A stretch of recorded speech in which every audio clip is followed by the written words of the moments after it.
LeBron James and the Lakers in Indy to play the Pacers tonight. Yesterday, LeBron sat down with Pat McAfee for over an hour. The conversation will air on ESPN today. Here's a little taste of the interview. LeBron talking about how he believes current players would fare in the NBA 50 years ago.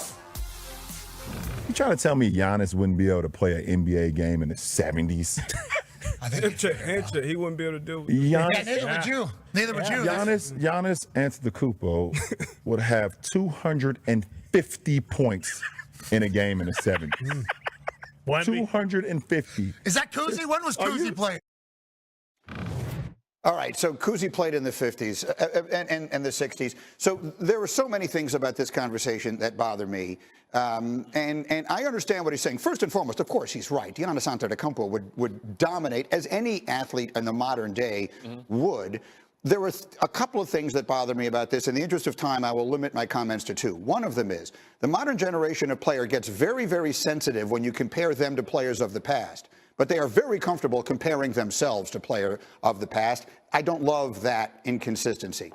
The other part of it is, if all we're going to argue is players now are bigger, stronger, faster, more athletic, well, then that's the end of the conversation.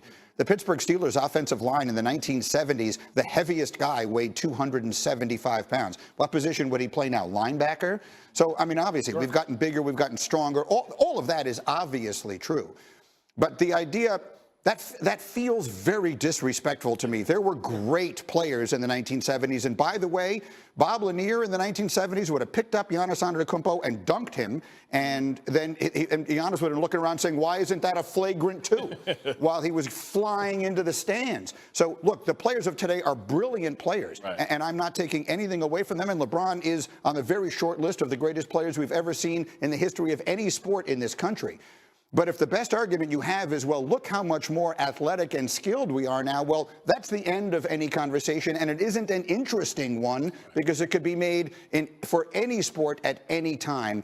The idea that those guys weren't great players then, as one who watched them play, it offends my sensibility. Go ahead. No, I agree. I think this is just it's a silly argument. Like I talk about, back in the 70s, guys they had jobs in the offseason. Think about that. Maybe not in the 70s, but at one time, yes. No, but there were guys who literally had, they don't do what we do now. Right. This is in today's modern sports era, along all of these sports leagues, guys train all year round. Yeah. All year round. Those guys they weren't doing the things that modern day players are doing. So I just think it's just a silly argument to try to, again, compare what these guys are now, skill-wise, it's body types and stuff, to guys that 20, 30 years ago. Hey, way longer than that. Dr. Ernie Vanderway, who played for the Knicks, was a doctor and literally only played home games. He didn't travel with the team because he was a doctor. Right. And so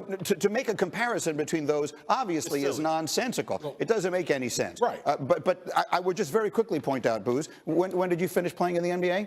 2007. How many commercial flights did you take during your career, traveling from one city? I mean, when I was covering the NBA in the 90s, I remember one time getting to O'Hare in the morning and seeing Karl Malone and John Stockton standing at a Cinnabon waiting to get their breakfast, and they were flying to another city and playing that night. I mean, the world was just a different place. It's evolution, right? And it's like the specialization of sports. It's the best thing to happen in sports, and it's the worst thing to happen in sports, because back in the day when we were growing up, you used to play different positions. So you had different sports, so you had opportunities to develop different skills. But also you can talk about, if these guys are bigger, faster, stronger, why aren't they more durable?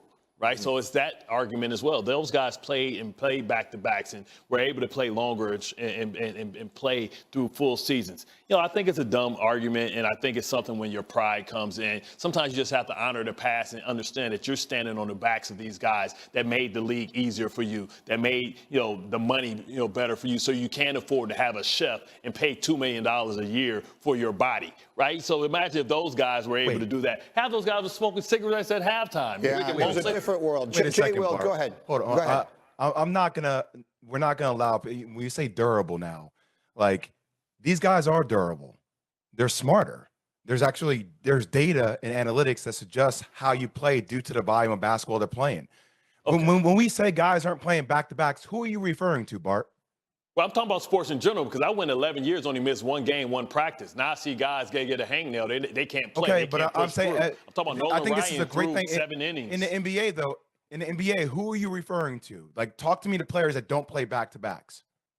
Well, let's not say back-to-backs. Let's say, playing the entire season, like Bridges, a guy who hasn't missed a game, the old AC Greens of the world, guys who can play that you can count on being in the lineup every game of the season, not guys missing 20 games a season. That's what I'm speaking of. Okay, I'm just saying the majority of the guys in the league are playing a lot of the games. Like this narrative that we keep coming up with, the guys that don't play back-to-backs and everybody's on load management, that's only for a select few of individuals that all of a sudden we give this blanket narrative for. That's not for everybody that plays. So, but they are the ones generally, Jay, I'm sorry, but they are the ones we care about, right? Like those are the ones that people are paying their money to see, and those are the ones that people are interested in. We're talking about like Giannis in the 70s. No one was concerned about the guys coming off the bench in the 70s, and that's not who they're concerned with now. But wait, Greeny, if the players back in the 70s and 80s were getting paid the same way these players are, and they had access to the same information that these players do you not think they would be going about it differently? No, they very well might. That's my point. So the world has changed.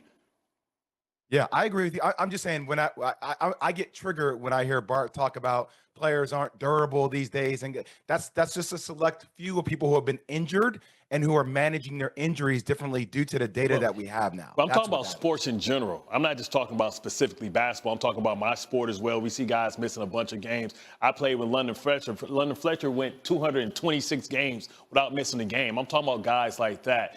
You see guys not being able to pitch as long as they used to, and we're supposed to be bigger, faster, stronger, but then they don't have the ability to put in the innings like Nolan Ryan, complete games and things of that sort. That's what I'm speaking of. If they're bigger, faster, stronger, why aren't they more durable? All right, I'm up against a break here. I have to take it. We'll come back with more of this discussion when we can, and you can see LeBron's entire conversation with Pat McAfee today. The King sat down with McAfee for over an hour. Mọi người đã quay trở lại ở kênh của mình. Hôm nay mình sẽ tiếp tục hướng dẫn các bạn tượng hôm nay cậu mình sẽ làm tiêu đề là giọt nước. Các bạn ơi, hôm nay tượng của mình là cao su.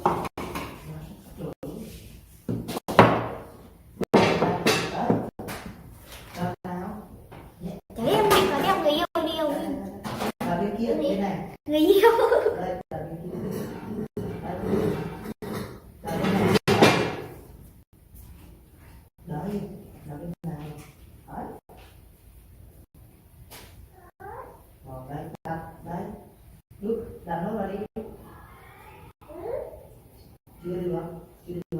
Và với mũi màu cam nha.